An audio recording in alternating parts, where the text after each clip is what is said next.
Hey Ryan, how are you doing tonight? Oh man, Christopher, my chair is really loud. I haven't spoken to you in a month, and we've decided to not catch up at all, so that we can just do it all right here. So I am just bursting at the seams with like words.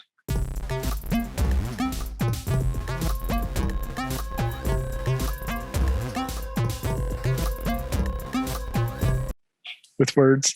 It might not sound like that because of the way I said it. I'm bursting at the seam with words. Bursting at the seam with words. Yeah, it's been a while since we've been in person together.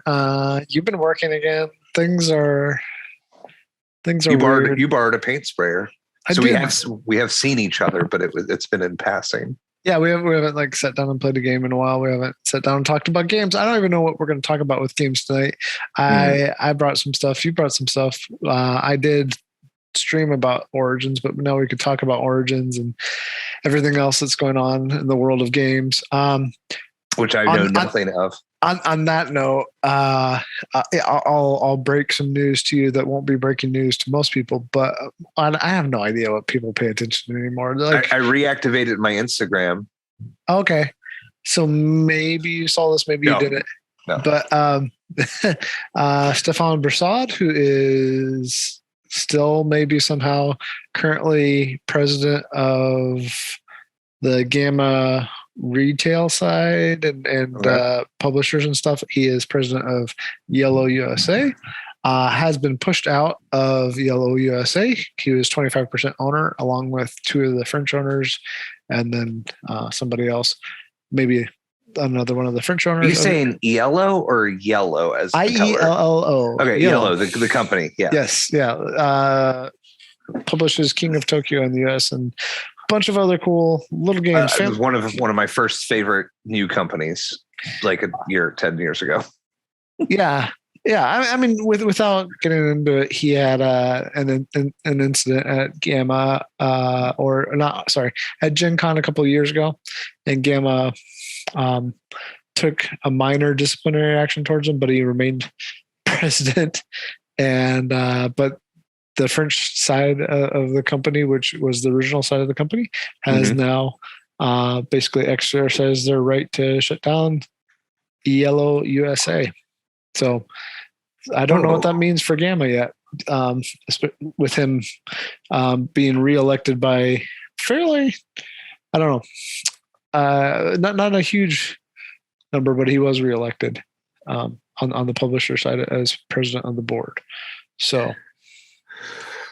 Oh man, I've got commentary. I don't know anything about it. My commentary is just kind of incendiary.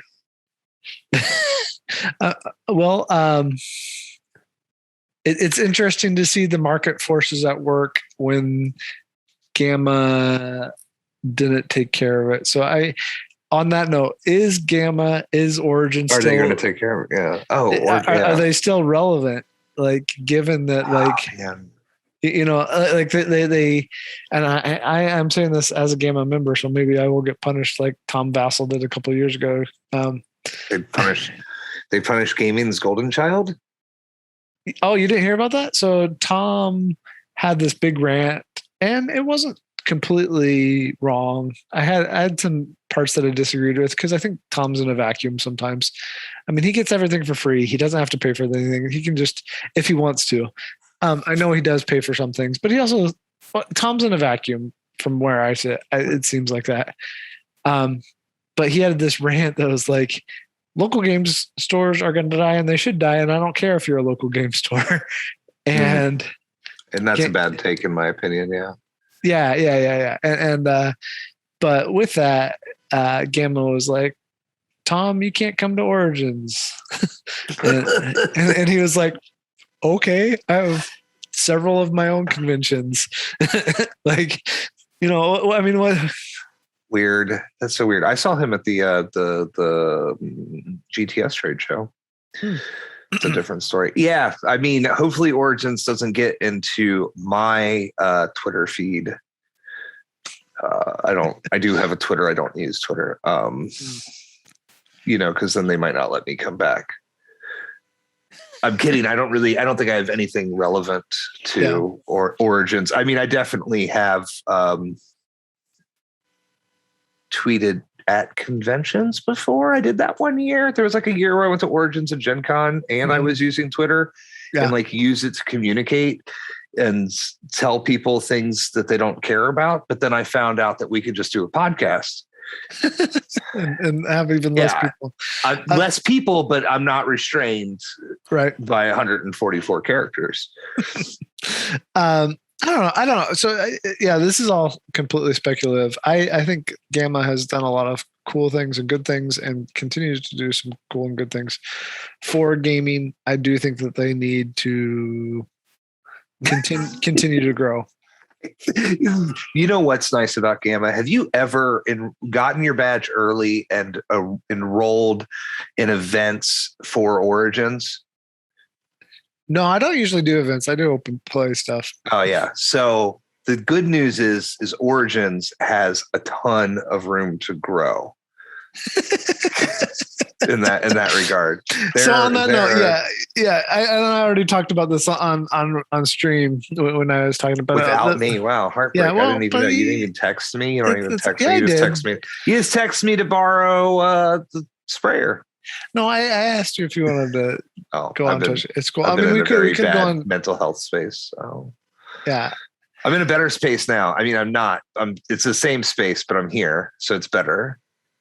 Anyway, so Origins. No, I was just saying we both discussed this. It was very sparse this year. They released their official numbers, and it was like almost 12,000 unique. But I'm guessing that's for the entire weekend. I don't think there was at any point where there were 12,000 people. And well, thank God. I would have hated that. But still, like the open play area and the library were very sparse when we went by on Saturday, which is usually the biggest day. You know, I mean, I've seen that open play library, or not the open play, but the board game area, which is like, that's a $20 badge to get in there for the weekend. It's worth it if you're just going to like grind out some games, you know, put your head down low and just play some games. But they had seating for a couple thousand people, and it was never half full. No. I mean, I don't know. I'm proud of all the people that didn't go, and I'd like to believe that they didn't go because of COVID risks, which is, man, when we walked in there, I was like, oh, this is a bad idea. You know, like I'm vaccinated, masks and stuff, but I got kids that aren't, you know, and I got, you know, I live in a society, but it was fine. There wasn't, I don't think there was anything there that I was looking for. Yeah. I mean, we weren't every single retailer that I was interested in wasn't present, which isn't saying a lot because I'm not your average con customer. Oh, my wife. Oh, we picked up Claim. Yeah. I picked up Claim from Deepwater and Oxeye Media. Yeah. And she really likes Claim 1. I got all those expansions for like $5 off a piece of retail, which I don't really like the way that they're packaged. It's a very big box with like a deck of cards in it. Yeah. Whatever, like package your games and sell them. I really enjoyed it. We haven't played the expansions, but I got her Claim 2 for her birthday, which was yesterday. And we played Claim 2 and she really likes it. The expansions, like the core. Okay. It's just a variation of the first one. Okay. The expansions tend to add a lot more different game mechanics, and we haven't entered those. But Claim is a trick-taking game. And if you've listened to previous episodes, my wife likes trick-taking games. So, and actually it has a 3 and 4 player variant if you get a couple of the sets, and the 4 player variant is spades, which claim is effectively 2-handed spades, but made interesting with these unique abilities that these suits have. Like if no one's ever played it, but they have played spades, hearts in this game could be dragons, and dragons say that if you're the last person to play a dragon on the trick or on this round, you get to, even if you lose, you get to be the leader, the first player the next round. So you normally, the person who wins the trick becomes the leader. Yeah. And then, Anyway, that's yeah. So that was a really cool aspect of Origins. I will always love Origins because I've been going there for over 20 years. And it's always been kind of I miss CincyCon this year. Yeah. Are they doing it? Did they do did it? Like it was like 2 weekends ago. I just didn't go. I didn't even see anything about it this year. Well, that's not surprising. CincyCon, very, very bad at advertising. Yeah, I'm gonna look it up because I usually at least see like somebody saying that they're going there or something. I'm gonna say it. So I've been a volunteer for CincyCon for a long time. This is for listeners. You kind of know this already. One of the board members stepped down, recommended me to replace them. And I've given the president, I'm friends with these guys, but I gave the president a little bit of grief at Origins when I saw him because they never called me to replace them, which is like fine too. Like, I mean, I'd like to do it, but also like, yeah, I also don't want to do it. And I was like, yo, man, I heard I was recommended to replace dude on the board and you guys never called me. Yeah. He said, oh, we were looking for a business owner. And I was like, oh, that's weird because I own a business. Right. and so like I was really busy like last weekend or the weekend before, whatever it was. I think it was like 2 weeks ago. And yeah. And I was a little salty about it. And my buddy wasn't there, even though we get on each other's nerves. After like doing that with him for a decade, it's like a different experience. Mm-hmm. And I also didn't know if I had to pay to get in. I probably didn't, but I've never paid to get in, so I'm not going to start now. I mean, nobody. I'm on their Facebook page. Nobody shared any photos from this year either. So who knows? Who knows how it actually went? Since CincityCon shared. So we're in Cincinnati. If somebody's listening for the first time or later on, hello, Thea's coworkers. they shared for the first time, not for the first time, but they shared their numbers, and their numbers were back to where they were 5 years ago, but it was enough that they're going to be able to continue. So since CityCon is the same people who put on Lexicon. Hey, Chris, if you hear this, and they had just under 400, which wasn't great, but it was the same weekend as Origins, and things are still weird for a lot of people. And I think the fact that they had enough people that it wasn't underwater means that was a success for them. I think next year they'll probably have back to growth and probably be at about 1,000, 1,100, which isn't huge, but it's a nice regional con. Speaking of regional cons, I got an email a couple days ago, and it looks like it's at the same place. DayCon is December 4th in Dayton, and it's a one-day convention. I said Dayton, but I don't know where at Dayton. Let me see if they got a website. I'll plug it real fast. On that note, while you're looking that up, I had a friend come this weekend who was going to come and stay with me for Acadecon, the gaming, the RPG convention. Yeah, I mean it's mainly RPG, but they have 600 games in their board game library too. That's in Dayton too. I went to Acadecon. Yeah. I liked that one. Yeah, well, DayConGaming.com. DayConGaming.com. And I don't remember any of the people that run it, but I do know them, and I was friendly with them. Anyway, so your friend came up for Acadecon, and we didn't go. We just spent the whole weekend at my house playing games together. And instead of what? I said I didn't even get a text. Well, I don't know if he would have been comfortable. He's from Michigan. Was it the guy I met at Gen Con? No, I wish it was. Person. This is my friend Chris. We had a great weekend. We played 2 games of Spirit Island. One we won, one we lost. Blaze was playing with us, and that is a difficult. The one game. that you won, yeah. No, the one we lost. I think Blaze probably carried you.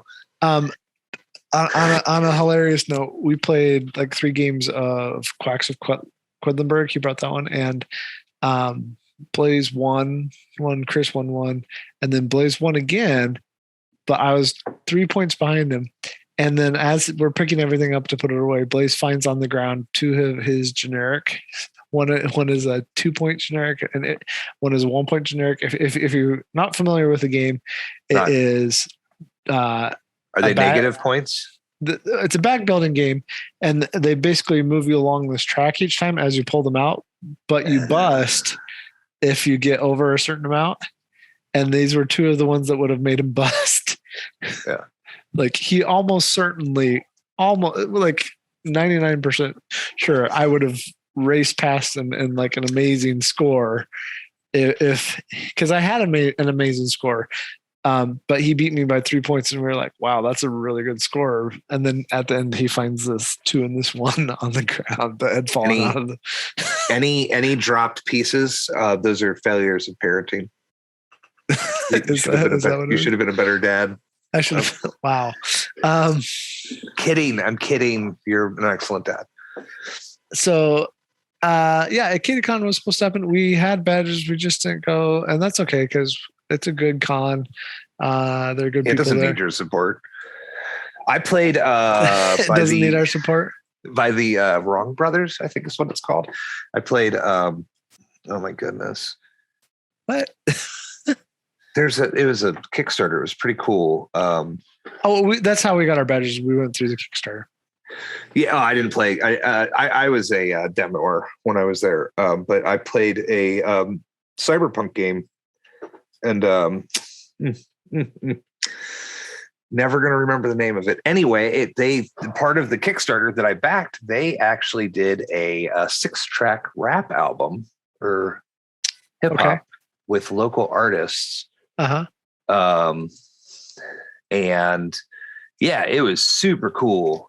I have yet to play it, and I should run it for my group. We just wrapped up a year-long Savage Worlds Rift campaign and have started L5R, Legend of the Five Rings 5th edition. So you switched it up finally. It's been I guess our GM likes to run for a year, and everybody, like, every time he's about to wrap up, we're like, everybody will be like, well, I was thinking about, I'm like, I'm not going to run if you want to run, Kurt. I don't care. I don't. Which L5R is this? Wasn't there a Fantasy Flight source book? This is the Fantasy Flight version. Okay. And the RPG that I backed was Axon Punk, AXON. Oh yeah. Okay. I think we talked about it before. Yeah. So that was, and I got picked that up at Acadecon, so that was cool. Nice. I closed the window for our conversation. So if anybody's watching this and you see me kind of glancing around wildly, it's because I don't know how to reopen this window. There we go. Hello, Christopher. You didn't know that I couldn't see you, but I couldn't. I'm a very bad Zoom attendee. It's cool. So I think they had, you guys, we did our own mini-con, had some pizza and chili, and we went. Have you ever had turtles from Gomez in Walnut Hills? We went and walked in Walnut Hills and got just because I was like, I wanted to show them around town, but then there ended up being a University of Cincinnati Bearcats football game, so like I couldn't do that. And then when we got to Finley Market was insane, and we were like, nah, let's not do that. So we went to Walnut Hills and walked around and walked a couple miles. And Gomez is there. If you're ever in Cincinnati, they have, you know what a Crunchwrap Supreme is at Taco Bell, right? Isn't a turtle a chocolate thing?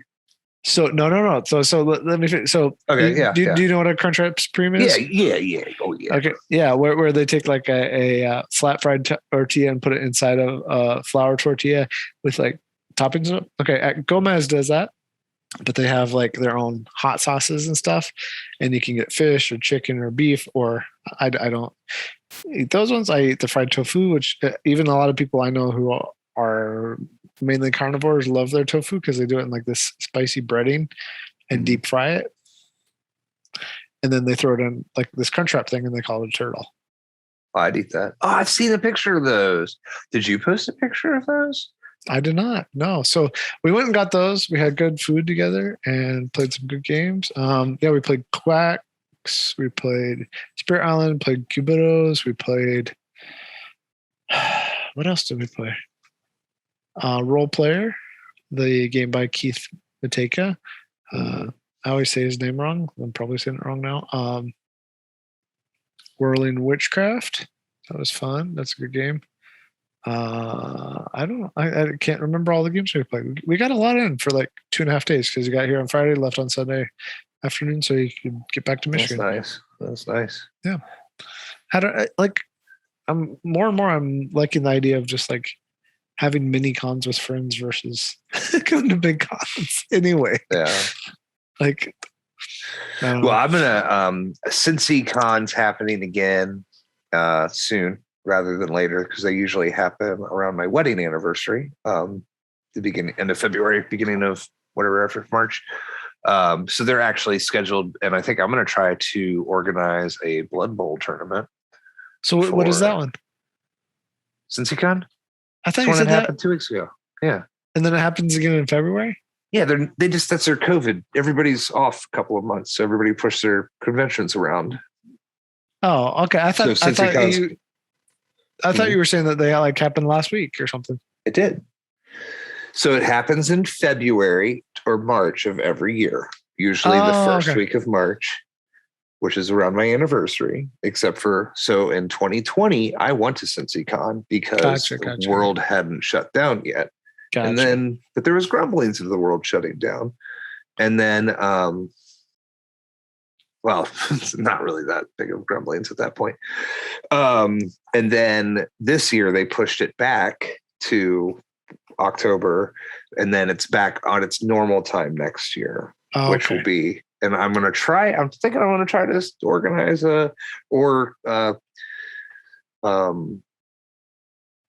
get other people to organize a Blood Bowl tournament there. I like big cons, but then also I don't, because like we walked into Origins and I was like, I don't know. I had fun at Origins with you. I think some of my fondest con memories are like being alone with strangers. I'm very charismatic for like the first 2 hours.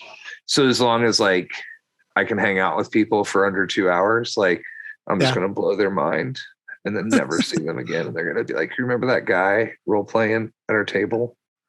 He was just, an RPG savant. And then they won't know about my crippling mental illness. Have you ever done the Kobold Ball or whatever it's called at Origins? What is that? The Kobold Ate My Baby? I was in a documentary for Kobold Ate My Baby. The documentary Uber Goober. Evidently they do this thing that's this, I don't know, you might like it because sometimes you like those things. Giant social party game of some sort. Yeah, maybe. I don't know. It's every time I play werewolf with strangers, they're like, he's the werewolf because he's hairy.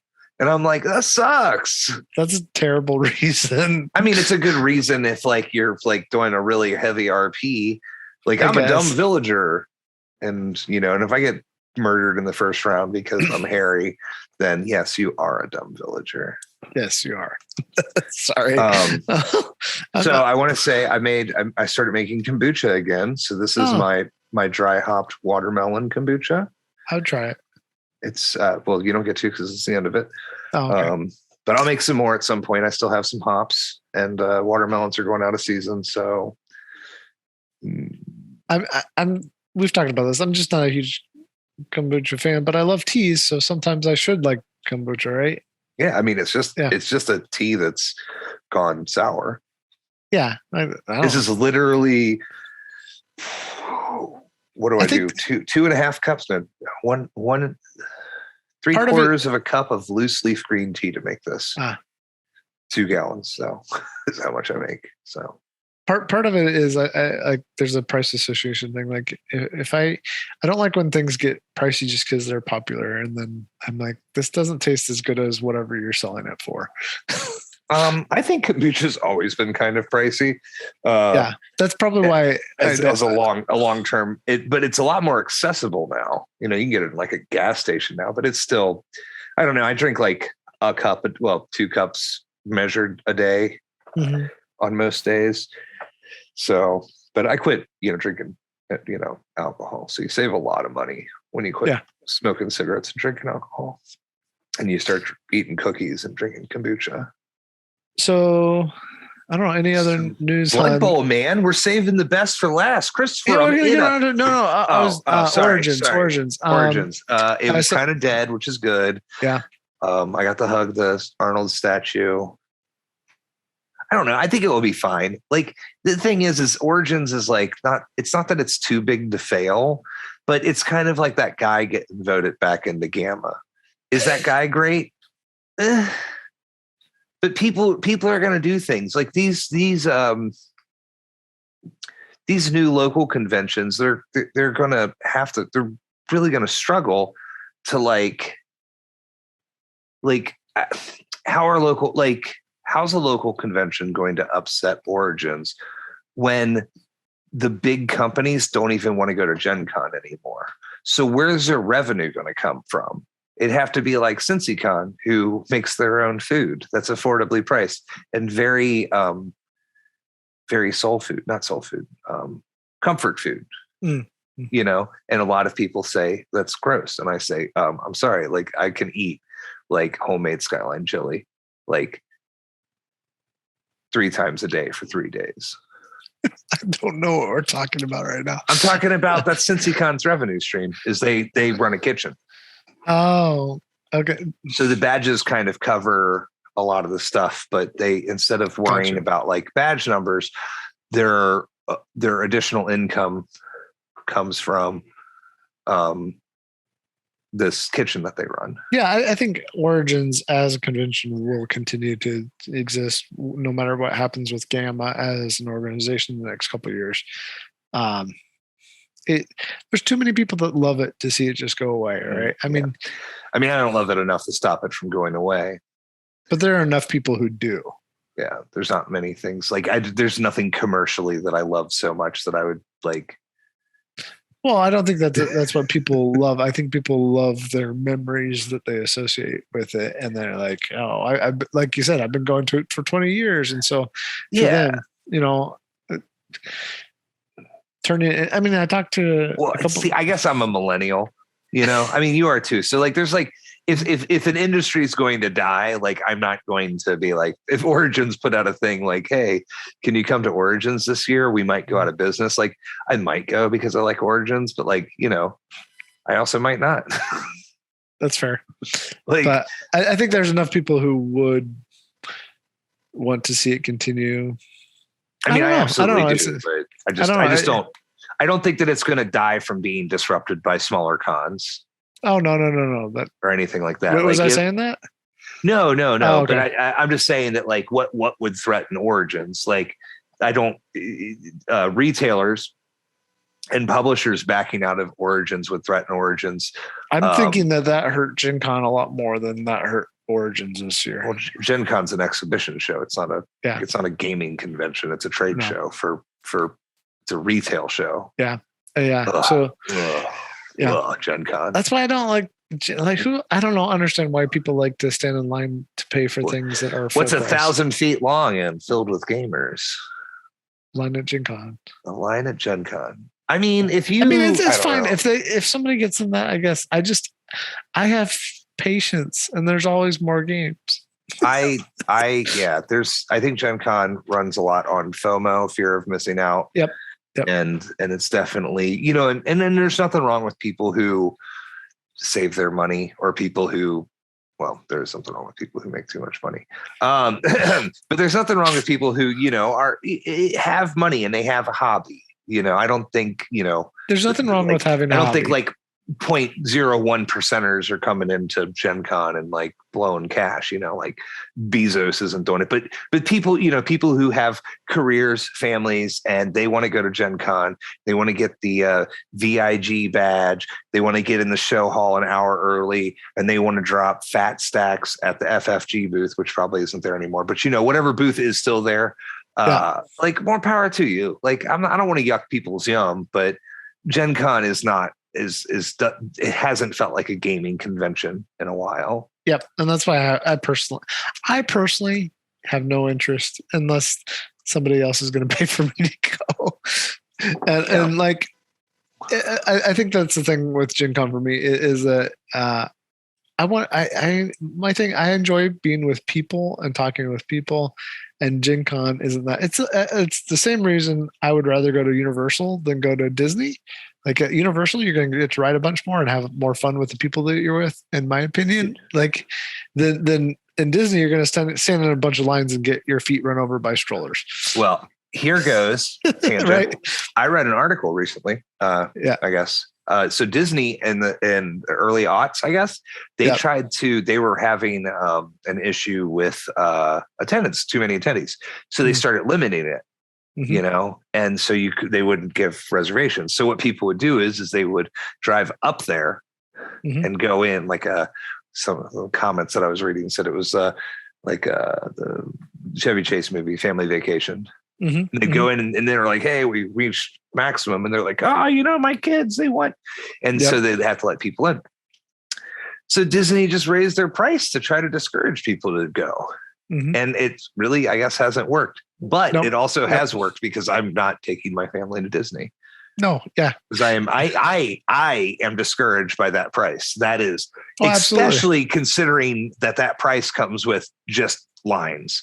Right. Right. Like I would going to pay a bunch of money to stand around. $400 a person a day. Anyway, Disney, if you want to sponsor our podcast. Villainous is fun. From Ravensburger. I want to talk about a couple of Dr. Finn games, and then we can just make sure you leave enough time for me to talk about Bloodbowl, because I'm going to real quick. So I was really excited about this one. Do you remember the original Biblios that came in like the VH Best Buy box? Not Best Buy, Blockbuster box. Yeah, that they had repurposed. So that's kind of what made Dr. Finn famous. This is Quill and Parchment, which is the dice game. It's not very good. I like roll and writes. I like roll and writes a whole lot, and it's okay as a multiplayer. It's good as a but when I go for a roll and write, I want something that I can really enjoy single player, and based on like how it looks, I was like, oh, this looks fun. Yeah.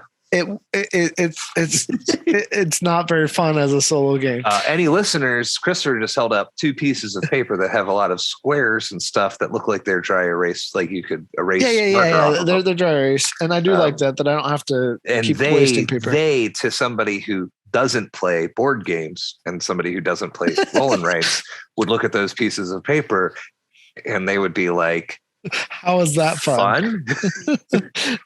It's not accounting, it's dice, and the dice are pretty in this. It's dice that then you make choices with, and the whole thing is like centered around the idea of like medieval abbey or something like that, right? Like the original Biblios. Okay, fine, whatever. Okay. It's okay as multiplayer, but again, I don't want my roll and writes to be. But this is also a Dr. Finn game that was published both by Floriferous. Finally got my copy in the mail this week, and Dr. Finn did it with Eduardo Baroff, who's worked doing development on some of his games before. And is there like plastic in there or something? Why has it got that crazy noise? Oh, the noise. Is it just all the pencils? No. This one is not a roll and write. This one, for some reason I thought it was, but it's not. It's and wherever they got their components made, it was the same factory as they did Whatnot Cabinet, which I also enjoyed from Pencil. I think it was Pencil First. I don't know. I have it over there somewhere. This is a set collection game. I played it on stream today. It's really fun. And the artwork is beautiful. This is not an advertisement, not a sponsor. Hey, Pencil First, though, if you want to send me free stuff, I'll play it on stream. And if you want to send me free stuff, I'll put it on my shelf. And never play it. I will definitely play it. I would love to play your games. Whoever's games, I'd love to play them. Just the likelihood. Yeah, that's right. All the cards. I'm trying to find some. I'm not going to be able to see them anyway. Your camera keeps refocusing. Here, I'll hold them still. Okay.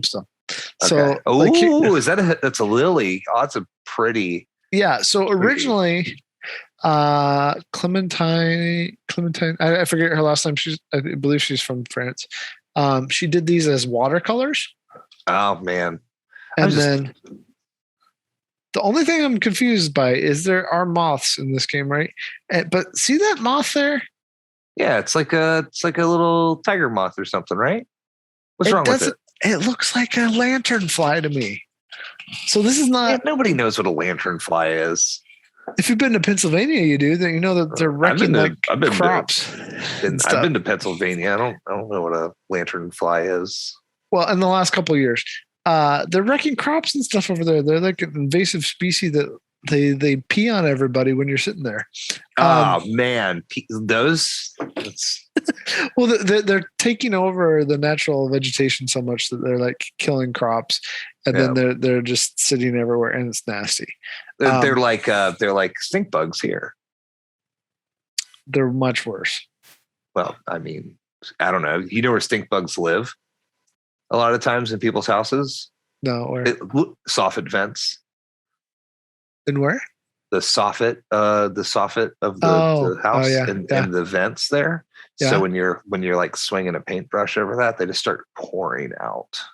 Dude, I had a stink bug fly on my eye while I was standing on a roof precariously. So you have a personal hate and I got a chemical burn. There was a burn on my eyelid for 2 days from its like little powder and the sweat on my face. It sucked. That's crazy. Anyway. So back to I just don't know why there's lanternflies in an otherwise beautiful game. And maybe they're not. Maybe there's some other moth. Maybe they wanted to eat that daisies. Maybe there's some other moth that looks a lot similar, but that's what it looks like to me. Anyways, but that game is really good. That game is quite good, quite relaxing. I've played it several times solo, and I've been enjoying my role in lights lately. This one is also really good. We have to play that one soon. The Dinosaur Island. Oh yeah. Is that the roll and write version? This is the Rawr and Write. The Rawr and Write. Yeah. Yeah. I saw this when this was a prototype. Brian brought it out of a bag and he was like, "You can't talk about this on video." Back when I was still working on this, you can't talk about this on video. But do you want to see something cool? Yeah. And I was like, "Yeah, Brian." Brian Lewis, the designer, and I was like, "Yeah." And he showed it to me, and I was like, "Oh," and it came out later because they ended up releasing it with the Dinosaur World game that we saw at Origin. We did see it at Origins, and they were selling well. But I actually really do enjoy the. We're just gonna have to play both. You and I are gonna have to after our own mini con. What are you doing for Thanksgiving? Let's talk about that afterwards. Friendsgiving. Okay. Because all of you guys are going to end up at either your house or your brother-in-law's house. I think they're going to cook some things over there and then bring it over here. So see, and we're doing ours on Thanksgiving Day, but the problem is if we do it on Thanksgiving Day, then I can't get your brother-in-law to come over. So, and I also can't convince the Friendsgivings to crash at your house. It's only 18 people, including Hickman and all the kids. Do you have room? I mean, we have AJ's going to cook some good food, apparently. That I probably won't eat. He likes cooking all the meaty things. He said he's going to make some kind of potatoes that are to die for. He also said that they're 3/4 butter. I mean, I eat 3/4 butter stuff. Yeah. And on that note, to die for. Yeah. Bloodbowl. Bloodbowl. Man, are you talking about? So I impulse bought a halflings team over here. Yeah. Let me see it. Pull it over. Yeah, I haven't assembled it yet. I already own some halflings. They're very characterful. It's never going to show up very clearly, so don't worry about it. But they're cute. So I am playing humans in a Blood Bowl league. We have just gone to the playoffs. Nice. We are just entering the playoffs. I am in second place with a 5-2-0 record.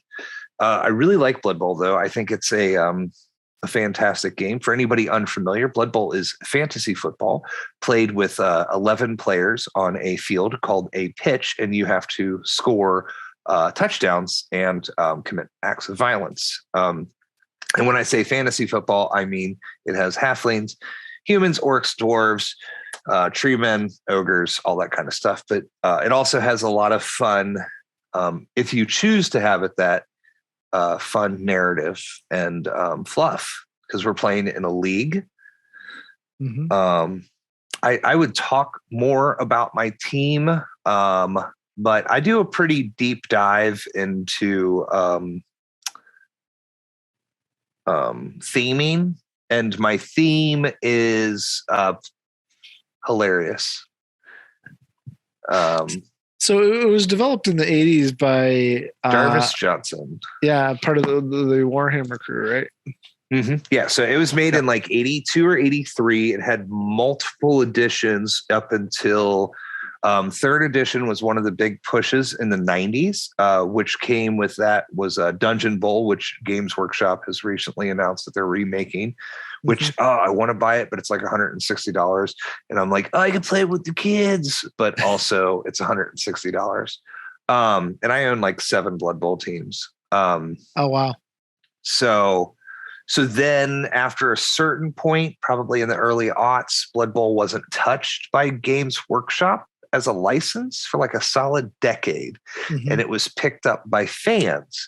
And they created what's called the Living Rulebook, which had 6 different iterations over like 15 years. And then Games Workshop decided to pick the license up again.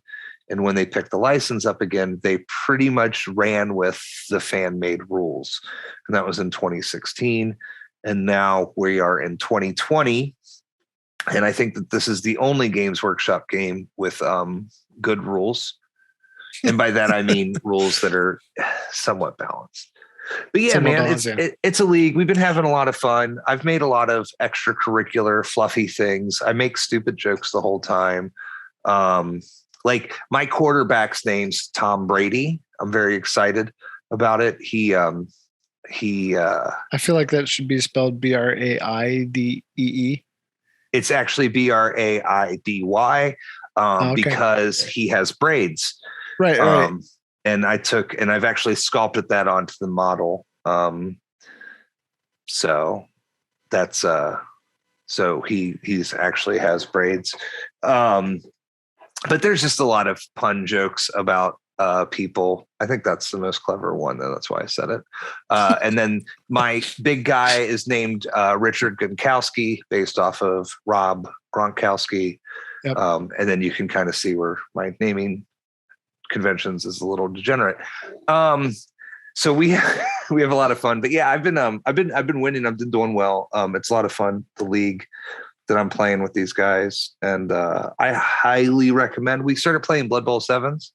I wanted to get into the nitty gritty of the game, but 7s is a smaller, faster variant. I don't know.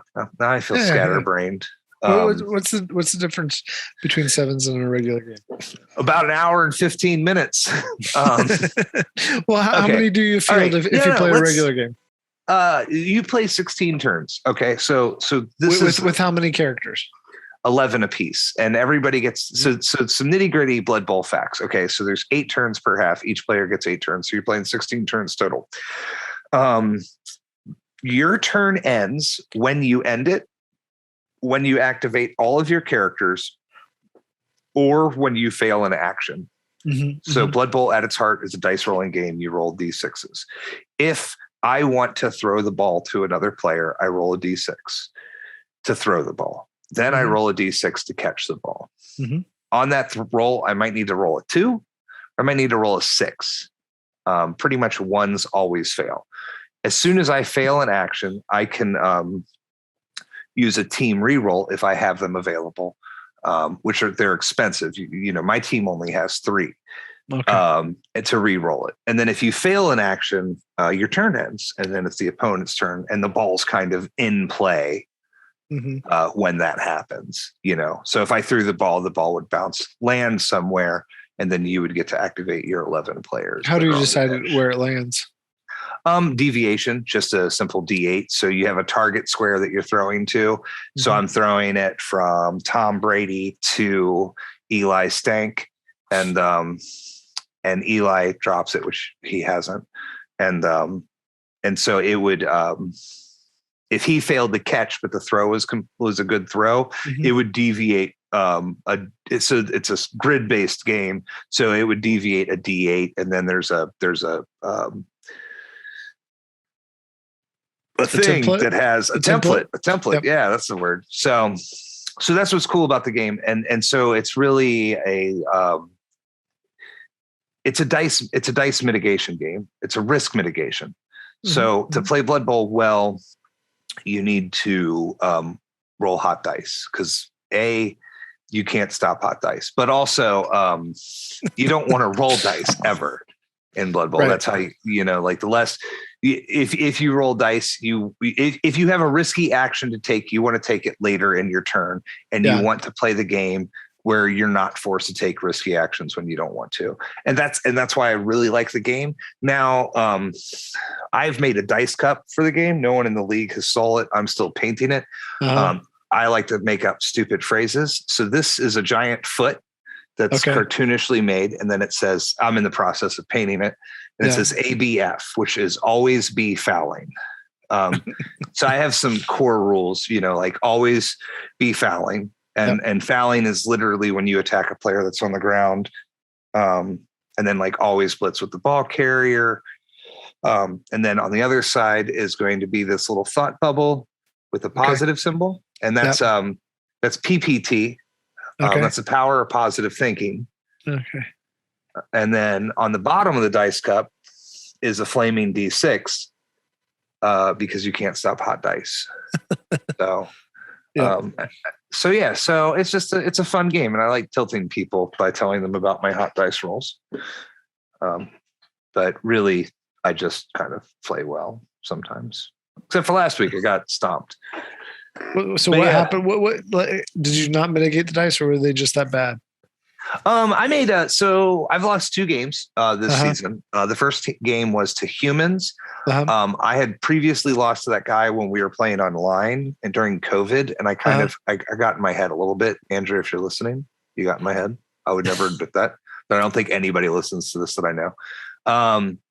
And I made a one significant play mistake that was like a oversight accident on my part. And then like another like smaller play mistake that kind of pushed me back. And then there was some dicing, like the dice weren't, but I don't really care about dice, Yeah. I can't, it's a bell curve. Yeah. And then the game last week, my opponent brought on. So if there's a variation in team value, and my team, since I have won a lot of games, and my players are very skillful, so the more skills that they have, the more that they cost.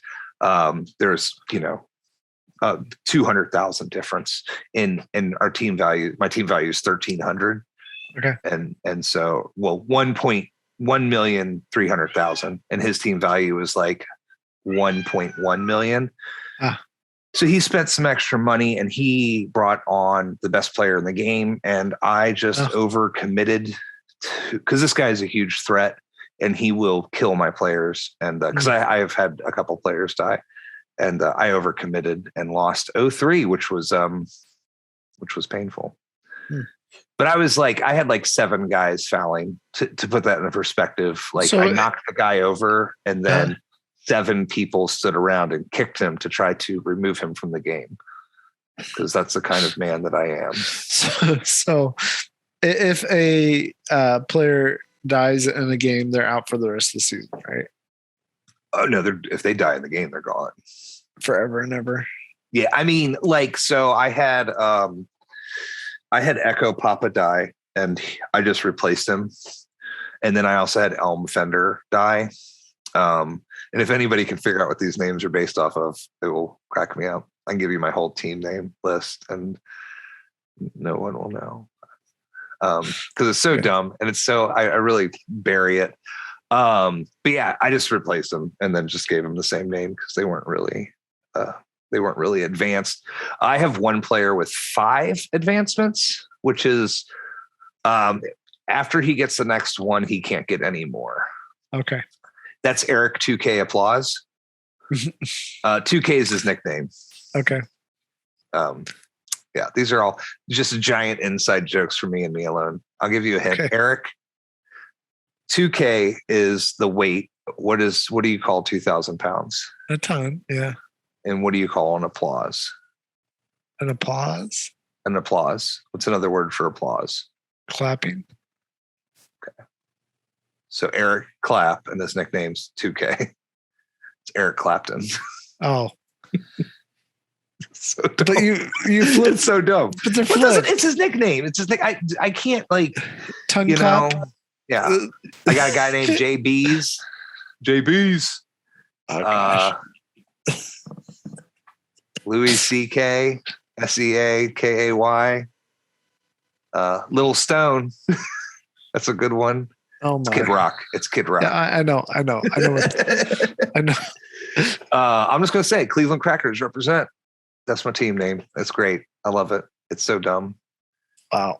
It's so great. It's just, just shouting. I don't know. Like I've really enjoyed it. It's a really good way for me to unwind and play. What is a brown anyways? A what? You just made me think of this. Like the Cleveland Browns. Browns? I don't know. I don't know either. I was painting a guy's house this summer, and he bought me the Cleveland Crackers T-shirt. One of my customers, Jack. If you're listening, you're my number one fan. I'm your number one fan. Do I need to know what that is? Is this all right? So my team name is spelled CLEAVE, as in to cleave.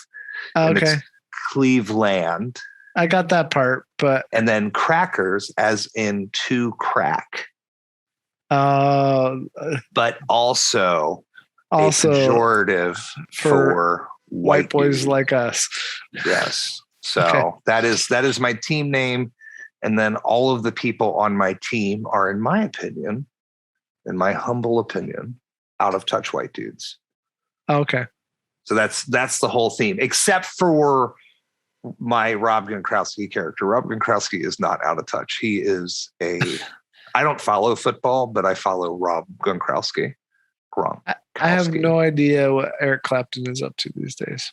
Eric Clapton in 1979 had a very public row against people of diatribe monologue. Okay. About people of color, and he's not like he's not really ever paid attention. I guess he's not like quietly racist, but he's also not like loudly racist. But he's just kind of,